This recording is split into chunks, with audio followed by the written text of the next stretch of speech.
தினமலர் மற்றும் சத்யா இணைந்து வழங்கும் ஸ்மார்ட் ஷாப்பர்ஸ் எக்ஸ்போ ஆகஸ்ட் 1 முதல் 4 வரை YMCA மைதானம், நந்தனம், சென்னை. அனைவரும் வருக.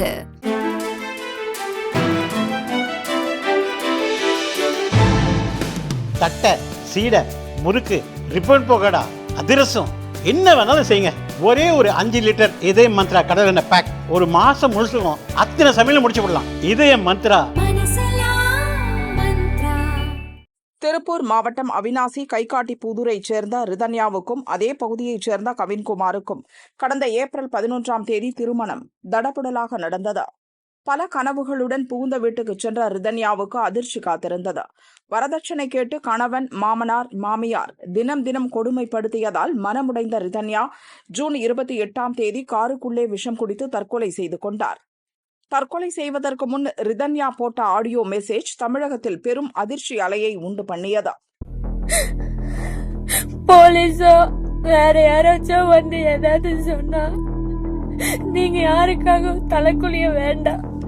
என்னோட இந்த முடிவுக்கு என்னோட திருமண வாழ்க்கை தான் உண்மையான காரணமே. அவங்களும் அவங்க குடும்பம் தான் காரணமே. போது உடல் ரீதியாவும் டார்ச்சர் அனுபவிச்சுட்டு மன ரீதியாவும் டார்ச்சர் அனுபவிச்சுட்டு எனக்கு இது வேண்டாம் இந்த லைஃப். என்னோட அந்த முடிவுக்கு கவினும் ஈஸ்வரமூர்த்தியும் சித்ரா தேவியும் தான் காரணம். என் கல்யாண வாழ்க்கைய மோசமா போயிருச்சு. கணவன் கவின்குமார், மாமனார் ஈஸ்வரமூர்த்தியை போலீசார் கைது செய்து சிறையில் அடைத்தனர்.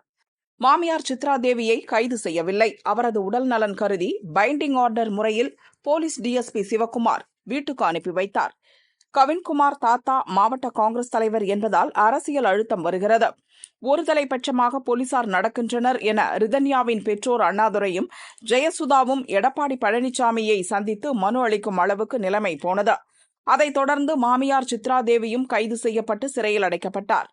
இந்நிலையில் சென்னை தலைமைச் செயலகத்துக்கு வந்த ரிதன்யாவின் தந்தை அண்ணாதுரை தமிழக உள்துறை செயலாளர் தீரஜ்குமாரை சந்தித்து ஒரு கோரிக்கை மனு அளித்தார்.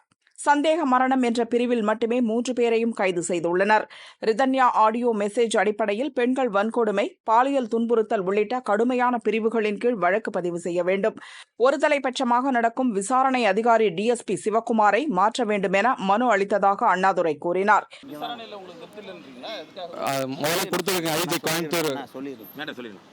கோயம்புத்தூர் ஐஜிகிட்ட ஃபர்ஸ்ட் கொடுத்தோம். அது எங்களுக்கு ஒன்றும் திருப்தி இல்லைங்கிறதுனால விசாரணை அதிகாரி மாற்ற சொல்லியுமே செக்ஷன் எல்லாம் இன்னும் ஆட் பண்ணாமல் இருக்குது. அதை ஆட் பண்ண சொல்லியுமே மனு கொடுக்குறக்காக வந்திருக்கோம். இல்லாத அவங்க ஏன்னா ஜாமீன் நார்மல் செக்ஷன் போட்டு அவங்க வெளியில் வரக்கு உண்டான செக்ஷனில் தான் இருக்காங்க. ஆனால் நடந்துக்கிறது பொண்ணுடைய ஆடியோவில் பார்க்குற போது அவங்களுக்கு நான் பெயிலபிள் செக்ஷன் கொடுக்கணும். இன்னும் அவங்கள வெளியிலே வரக்கு இல்லாமல் உடனடியாக இது பண்ணணுங்கிறக்காக தான் நான் அரசுக்கிட்ட அரசை பார்த்து கோரிக்கை மனு கொடுக்கறதுக்காக வந்திருக்கேன். மகளை இழந்து வாடும் எங்களையே பழி சொல்லும் விதமாக சமூக வலைதளங்களில் கருத்துக்கள் பரப்பப்படுகின்றன. தயவு செய்து எங்கள் மகளை பற்றி பழி தூற்றாதீர்கள் என அண்ணாதுரை உருக்கமாக வேண்டுகோள் விடுத்தார். இந்த சோசியல் மீடியாவில் பார்த்தீங்கன்னா என் பெண்ணை பற்றி தவறான சித்தரிப்பெல்லாம் இப்போ தொடங்கிட்டாங்க. ஏன்னா பெண்ணுக்கு நியாயம் கிடைக்கக்கூடாதுங்கிறதுக்காக ஒரு தவறான தகவலெல்லாம் போயிட்டுருக்கு. அது தயவுசெய்து எந்த சூழ்நிலையிலும் அப்படி தவறான செயல்களை போட வேண்டாம். என்னுடைய பெண்ணுக்காக மட்டும் இல்லை, இந்தியாவில் இருக்கிற அனைத்து பெண்களுக்கு சேர்ந்து தான் நான் போராடிட்டு இருக்கிறேன். என்னுடைய பெண்ணுடைய மரணம் தான் இறுதி மரணமாக இருக்கணும். இந்த மாதிரி இனிமேல் எந்த பெண்ணுக்கு இந்த மரணம் ஏற்படக்கூடாதுங்கிறக்காக தான் நான் போராடுறேன். எல்லா பெண்களை பெற்ற தகப்பனும் இதை அதை புரிஞ்சுக்கிட்டு தவறான செய்திகளை பரப்ப வேண்டாம் என்று தாழ்மையுடன் கேட்டுக்கொள்கிறேன்.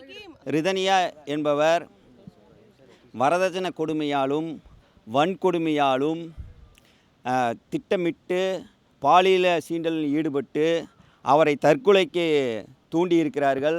அவர் இறக்கும் தருவத்திலே இதை வாட்ஸ்அப்பிலே பதிவு செய்துவிட்டு இறந்திருக்கிறார். இது சம்பந்தமாக 3 நாட்களுக்கு பிறகு அந்த ரித்திகானவனுடைய கணவர் கவின் மற்றும் அவர்களுடைய தாய் தந்தையை கைது செய்தார்கள்.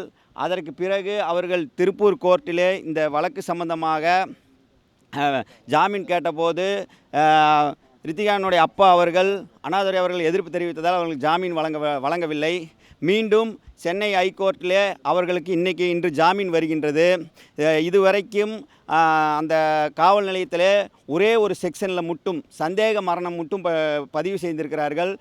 அவருடைய அப்பாவான அண்ணாதுரை அவர்கள் மீது வன்கொடுமை சட்டத்திலும் பாலியல் துன்புறுத்தல் சட்டத்திலும் வழக்கு பதிவு செய்ய வேண்டும். அந்த சம்பந்தப்பட்ட கவின் மற்றும் அவர் தாய் தந்தை மீது குண்டர் தடுப்பு சட்டத்தில் நடவடிக்கை எடுக்க வேண்டும் என்று இன்று ஜனநாயக முறையிலே சட்டத்திட்டங்களுக்கு உட்பட்டு தமிழக முதலமைச்சர் அவர்களை சந்தித்தும், தமிழக உள்துறை செயலாளர் அவர்களை சந்தித்தும், தமிழக டிஜிபி அவர்களை சந்தித்தும், தமிழக உளவுத்துறை ஐஜி சந்தித்தும் அவர்களுடைய அப்பா அண்ணாதுரை அவர்கள் வந்திருக்கிறார்கள்.